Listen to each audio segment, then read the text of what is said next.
മുഹമ്മദ് റസൂലുള്ളാഹി സ്വല്ലല്ലാഹു അലൈഹി വസല്ലമ പറയുന്നുണ്ട്, അല്ലാഹു സുബ്ഹാനഹു വ തആല തട്ടിക്കളയാത്ത ചില പ്രാർത്ഥനകളുണ്ട്. അതിലൊന്ന് പ്രിയപ്പെട്ട ഉമ്മയുടെ പ്രാർത്ഥനയാണ്. അതൊരിക്കലും അള്ളാഹു തട്ടിക്കളയുകയില്ല. അതുകൊണ്ട് പ്രിയപ്പെട്ട ഉമ്മമാരെ, മനസ്സറിഞ്ഞ് നമ്മൾ റബ്ബിനോട് പ്രാർത്ഥിക്കണം.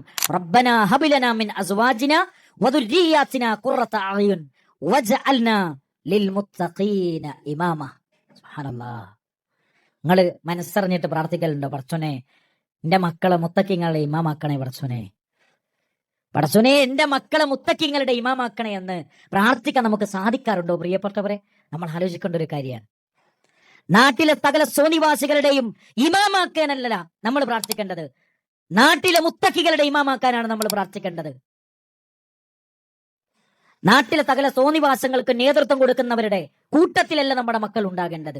ധർമ്മത്തിന്റെ, സംസ്കാരത്തിന്റെ, നന്മയുടെ, ദീനിന്റെ, അള്ളാഹുവിനെ ഇഷ്ടപ്പെട്ട മാർഗത്തിലാണ് നമ്മുടെ മക്കൾ ഉണ്ടാകേണ്ടത്. അതിനാണ് നമ്മൾ പ്രാർത്ഥിക്കേണ്ടത്.